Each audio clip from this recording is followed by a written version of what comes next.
Un système chimique est en état d'équilibre lorsqu'il est le siège d'une réaction inversible. Alors, réaction inversible signifie qu'elle se fait dans les deux sens.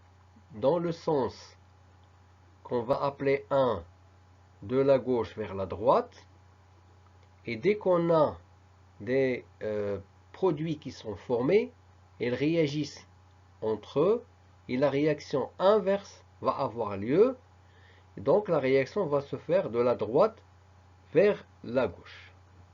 Alors une réaction inversible, c'est une réaction qui n'est pas totale.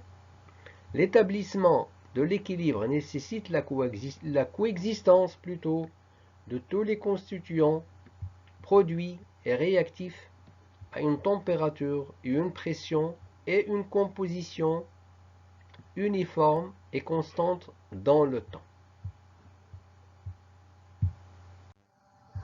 Nous allons prendre comme exemple d'une réaction inversible la réaction de saponification. Alors c'est une réaction qui a lieu entre un acide et un alcool. Dans cet exemple, nous avons l'acide acétique et l'éthanol. À l'instant t égale à 0, c'est-à-dire l'instant initial, c'est l'instant où on n'a pas encore mélangé les réactifs. On va écrire ici C0, c'est la concentration initiale de l'acide, C0, c'est la concentration initiale de l'alcool. Nous n'avons pas encore d'ester et nous n'avons pas encore d'eau. Lorsqu'on va mélanger les deux réactifs, la réaction va démarrer. C'est-à-dire qu'on va commencer à former l'ester et l'eau. Après un certain temps d'équilibre, il restera 0,33 C0 de l'acide, 0,33 de C0 de l'alcool, et il se formera 0,67 de C0 d'ester et 0,67 de C0 d'eau. Alors maintenant, si on fait la réaction entre l'ester et l'eau, donc on va partir de la même manière de C0 pour l'ester et C0 pour l'eau.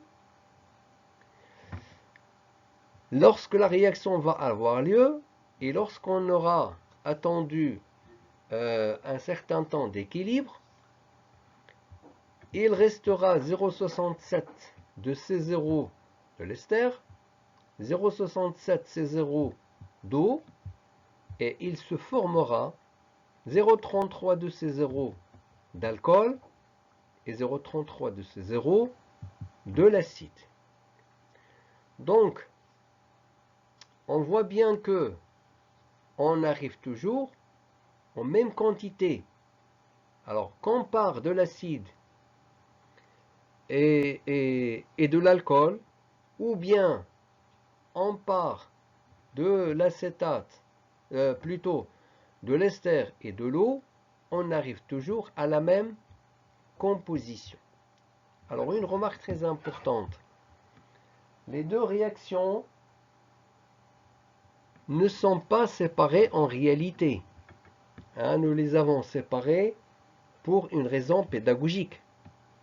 Alors en fait, dès qu'on a la réaction entre l'acide et l'alcool, on va avoir formation de l'ester et de l'eau. Les deux produits qui sont formés vont réagir entre eux et donc ils deviennent des réactifs et ils vont donner comme produit l'acide et l'alcool. Alors, en réalité, les deux réactions ont lieu en même temps. Sauf que la réaction 1, c'est-à-dire si on part de l'acide et de l'alcool, on va avoir la vitesse de la réaction 1 qui va être supérieure à la vitesse de la réaction 2. Mais au temps d'équilibre, lorsqu'on va arriver à l'équilibre, on va avoir égalité des deux vitesses, des deux réactions. Et donc les deux réactions vont rester en continu. Hein, l'acide avec l'alcool donne l'ester et l'eau, et en même temps, l'ester et l'eau donnent l'acide et l'alcool. Donc, quelle que soit la quantité de mélange équimolaire d'acide et d'alcool ou d'ester et de l'eau, on obtient la même composition à l'état d'équilibre, c'est-à-dire 33% d'acide, 33% d'alcool, 67% d'ester et 60% d'eau. Dans cette figure, on représente le nombre de moles des réactifs et des produits en fonction du temps. Alors, pour une réaction qui a ce schéma-là, donc nous avons les réactifs A1 et A2 et on obtient les produits A1' et A2'. Alors à un instant donné, si je prends par exemple cet instant, je peux connaître le nombre de moles des produits formés et le nombre de moles des réactifs restants. Alors on voit bien que le nombre de moles de réactifs diminue et en même temps le nombre de produits augmente. Et l'ensemble converge vers un certain nombre de moles d'équilibre qu'on a représenté ici par N équilibre. Donc les deux réactions convergent vers un état d'équilibre qui est caractérisé par une composition bien déterminée. Alors les réactions 1 et 2 conduisent à un équilibre dynamique. Équilibre dynamique signifie que on a effectivement un équilibre, c'est-à-dire la composition elle est constante, mais c'est un équilibre qui est dynamique parce que la réaction 1 a lieu et la réaction 2 a lieu en même temps. Les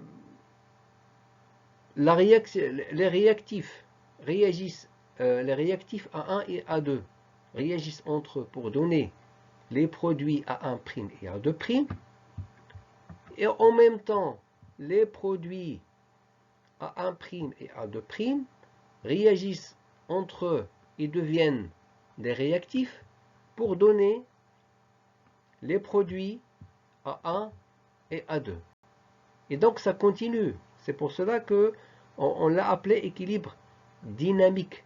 C'est comme si on est dans une boucle.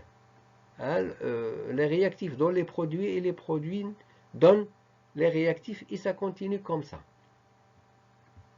Alors ces réactions sont dites limitées parce qu'elles ne peuvent pas être totales ou bien inversibles.